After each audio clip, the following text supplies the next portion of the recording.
Human Deathworlders arrive after alien SOS. Third document.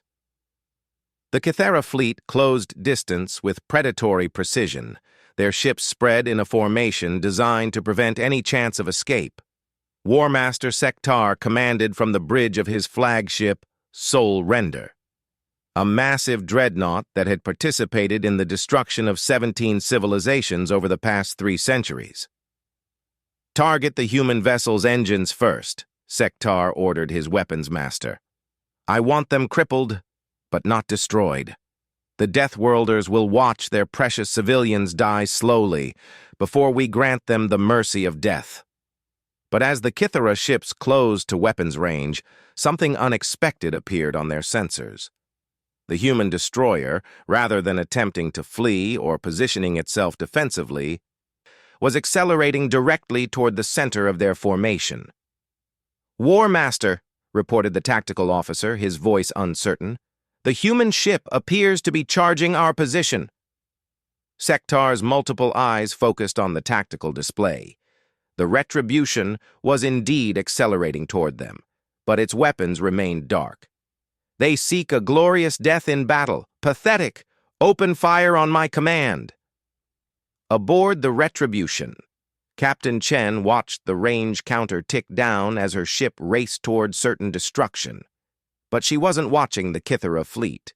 She was watching the chronometer on her command console, counting down the seconds until a very special timer reached 0. "Ma'am," reported Chief Rodriguez over the comm, "all non-essential personnel have been evacuated to the Peaceful Dawn. Engineering crew is standing by for your orders." "Thank you, Chief. All hands, brace for emergency maneuvers." At precisely the moment Chen had calculated, 37 new contacts dropped out of hyperspace directly behind the Kythera formation.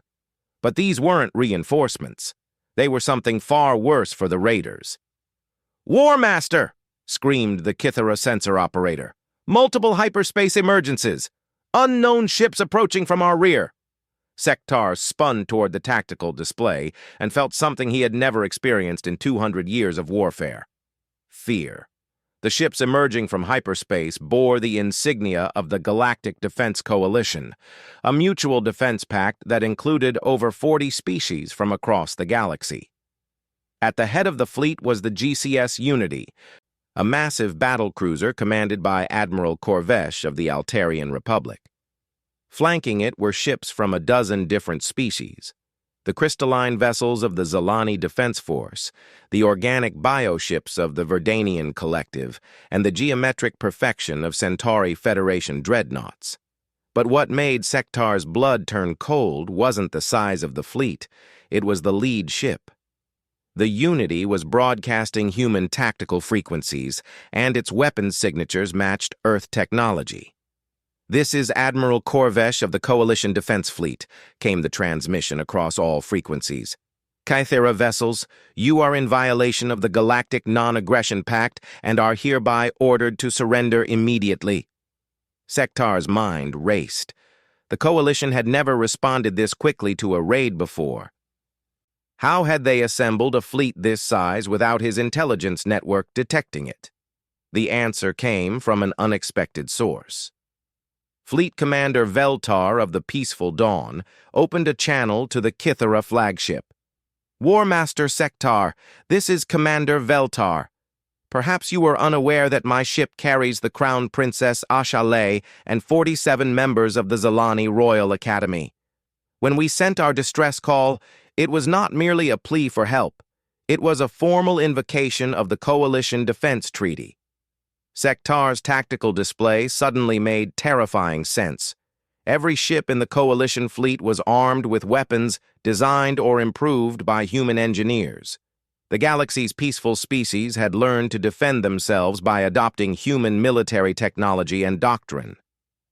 "Moreover," Veltar continued, "Captain Chen's actions in responding to our distress call have been broadcast to every Coalition world. Her crew's willingness to sacrifice themselves to save our civilians has inspired the largest coordinated military response in Coalition history." Admiral Corvesh's voice cut across the channel.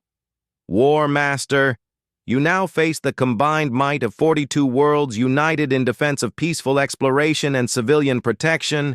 This is your final warning. For the first time in Kythera military history, a war fleet found itself outgunned and outnumbered. Sektar stared at his tactical display, counting 63 coalition warships against his 37 raiders. Worse, many of those coalition vessels mounted the dreaded human kinetic penetrators that had destroyed his advanced scouts. But War Master Sektar hadn't earned his rank by surrendering to superior odds. All ships, attack formation. We'll show these soft species what Kythera warriors do to their enemies. The battle that followed lasted exactly 17 minutes and became known throughout the galaxy as the Kepler Massacre, not because of the casualties among the coalition forces, but because of what happened to the Kythera fleet. Human tactical doctrine had revolutionized space warfare by focusing on overwhelming firepower delivered with surgical precision.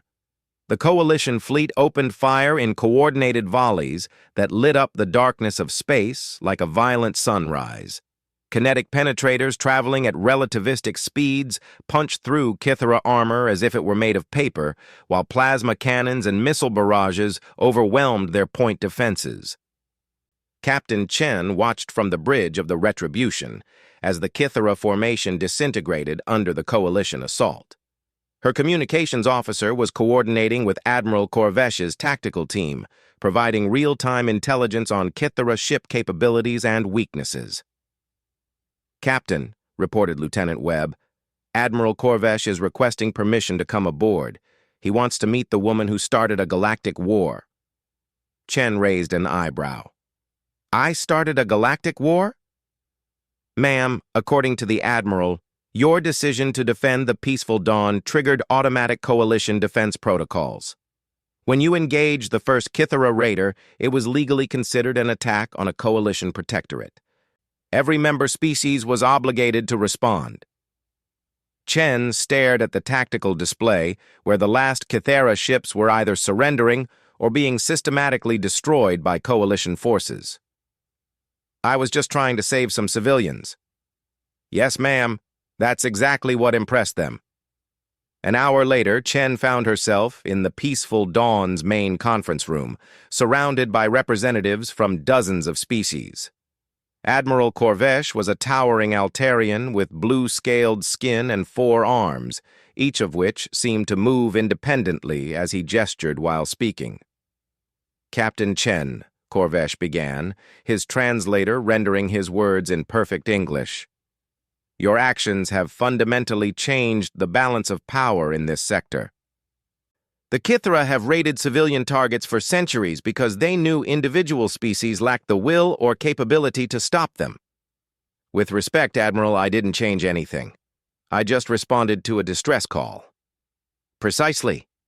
This came from Ambassador Thelvar, a Centauri Federation diplomat whose geometric features somehow managed to convey enthusiasm.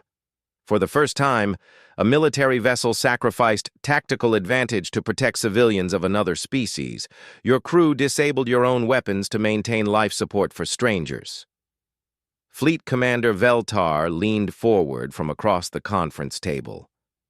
"Captain, you must understand what this means to species like mine. We have always believed that civilization was defined by choosing compassion over survival. Your humans proved that a warrior species could embody that same principle." Chen looked around the table at the assembled alien diplomats and military officers, all of whom were staring at her with expressions ranging from admiration to awe.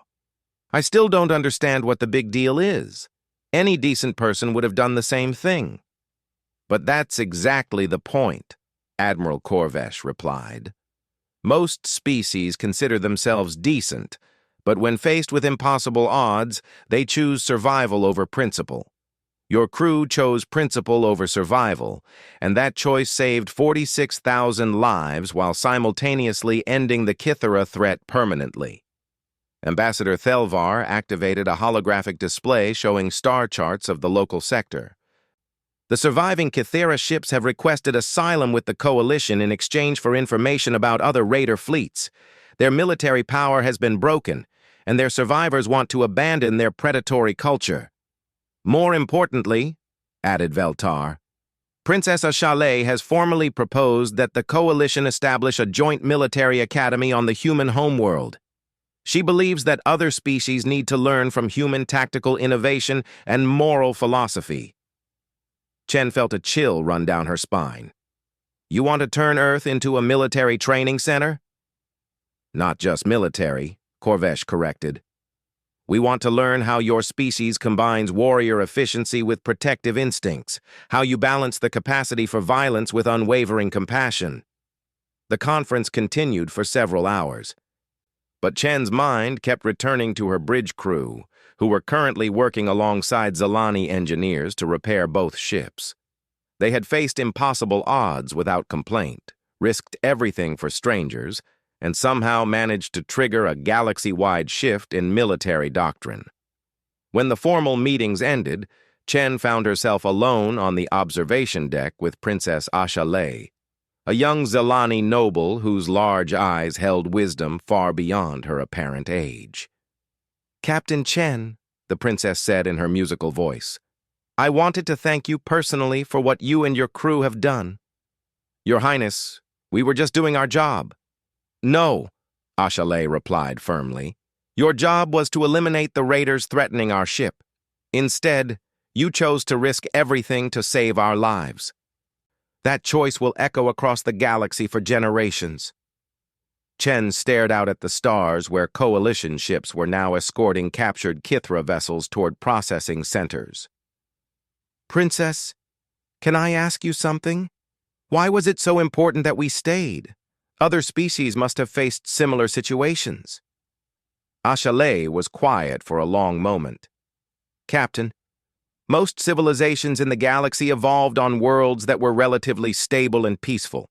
They developed concepts of honor and duty during times of abundance and safety, but humans evolved on a world that actively tried to kill them every day. She turned to face Chen directly. Your species learned that survival requires both the ability to destroy threats and the wisdom to protect what matters. Most species see those as contradictory impulses, but humans have made them complementary virtues.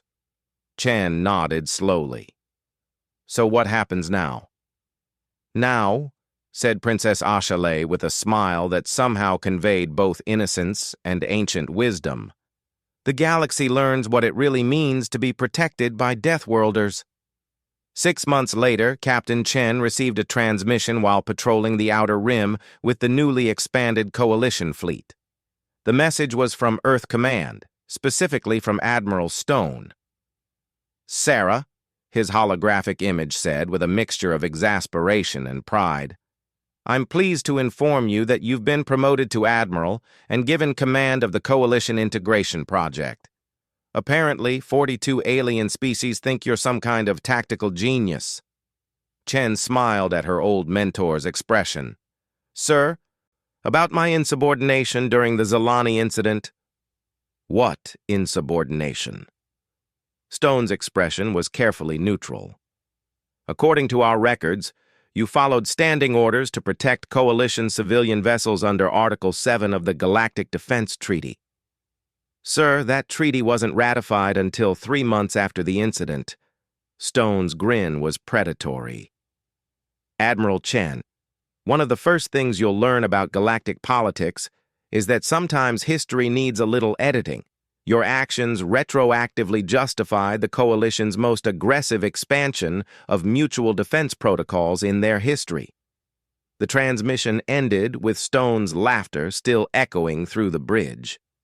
Chen turned to find her crew watching her with expressions of pride and amusement. Ma'am, asked Commander Webb, what are your orders for our new assignment? Chen looked out at the stars where human, Zalani, Altarian, and dozen other species ships flew in perfect formation. They had come to answer a distress call and somehow ended up reshaping galactic civilization. Same as always, Commander. When people call for help, we answer. When civilians need protection, we provide it. When impossible odds threaten innocent lives, we show the galaxy what humans do best. She settled into her captain's chair as the Coalition fleet jumped to hyperspace, carrying humanity's newest lesson to the stars. Sometimes the most dangerous predators are the ones who choose to protect instead of hunt.